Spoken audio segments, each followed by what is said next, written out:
ছাদ বাগান থেকে লিবান সিম সংগ্রহ করছে। সে তার গাড়ি নিয়ে চলে গিয়েছে সিম সংগ্রহ করতে। সিম সংগ্রহ করছে একটা একটা করে, করার পরে সে গাড়ি থেকে যেহেতু নিচে হাত দিতে পারছে, তারপর গাড়ির পেছনে সে রাখবে। অনেকগুলো একসাথে সংগ্রহ করছে। এরপর দেখা যাক কী হয়, যে গাড়ির পেছনে ঠিক রাখছে এইভাবে। এই তো হ্যাঁ, এই তো রেখে দিচ্ছে, সে একটা একটা করে রাখছে। এখন সে নাকি এগুলা মাছ দিয়ে খাবে। তাকে জিজ্ঞেস করা হয়েছে এগুলো কী দিয়ে খাবা, কী দিয়ে রান্না হবে? মাছ দিয়ে রান্না হবে। সে আরও অনেকগুলো নিয়ে আসলো, নিয়ে এসে গাড়িতে চেপে বসলো। এবার হচ্ছে ফেরত আসার পালা আর কি। সে ভুম ভুম পিক পিক করে ফেরত চলে আসলো। তারপর এগুলা আমি রান্না করে দিব তাকে। এই তো সে চলে আসছে।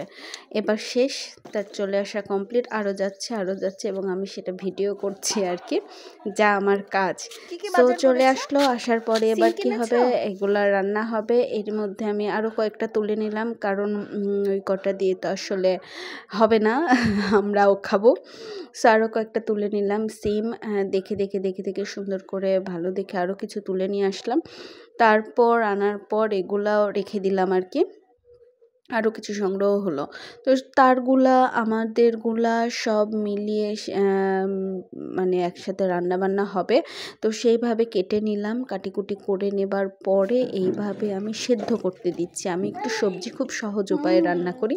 সবজি একসাথে কেটে নিয়ে তাতে সব মশলা দিয়ে, আমি আদা রসুন পেস্ট ইউজ করি না, দিয়ে তারপর তেল দিয়ে উঠিয়ে দিয়েছি। এটার সাথে আমি একটু আলু আর অল্প কয়েকটা ফুলকপি অ্যাড করেছিলাম, তাতে ফ্লেভারটা একটু ভালো আসে। আর সব রকমের সবজি খাওয়া হইলো। গাজরটা দিলে আরও বেশি ভালো হইতো। কমলা রঙটাও পাওয়া যেত, অথবা টমেটো ইউজ করলেও, কিন্তু কোনোটা ইউজ করা হয়নি আর কি। এর মধ্যে পানি দিলাম, পানি দিয়ে দেন আমি সেদ্ধ করে নিব। এবারে যে সেদ্ধ হয়ে গেছে, সেদ্ধ হবার পর একটা পেঁয়াজ তেলে একটুখানি ভেজে নিয়ে, তাতে অল্প একটু এই যে ভাজা যখন হয়ে যাবে, কয়েকটা মরিচ দিয়ে দিলাম, কাঁচা মরিচ, কারণ আমি খুব মরিচ কম ইউজ করেছি যেহেতু লিবান খাবে। এরপর আমি দিয়ে দিলাম সেদ্ধ হওয়া সবজিগুলো। আমি এটার সাথে মাছ দিতে চেয়েছিলাম, বাট পরে মনে হলো না, মাছ আলাদা করে ভেজে তারপর এটার সাথে অ্যাড করব। তাতে আসলে সবজির ফ্লেভারটা ঠিক সবজির মতোই হয়। দুটো মাছ ভেজে নিলাম। তো মাছ ভাজা হলে এটার মধ্যে সবজিটা দিয়ে দিব, যেন সবজির ফ্লেভারটা ঠিক থাকে। আবার মাছের ফ্লেভারটাও মাছের মতো থাকে। মাছের মধ্যে একটুখানি সবজির ফ্লেভার গেলে ভালোই লাগে, খারাপ লাগে না। তো সবজি যেন অরিজিনালি মানে টেস্টটা পাওয়া যায়, এই কারণে এই ডিসিশনটা নেওয়া। যেহেতু লিবান খাবে, আমি খাবো আর কি, আমরা সবাই খাবো। সো সেভাবেই করা। এভারেস্ট কম মশলা দিয়ে রান্না আমার ভালোই লাগে, খারাপ লাগে না আর কি, কারণ আই লাইক কম মশলার সবজি।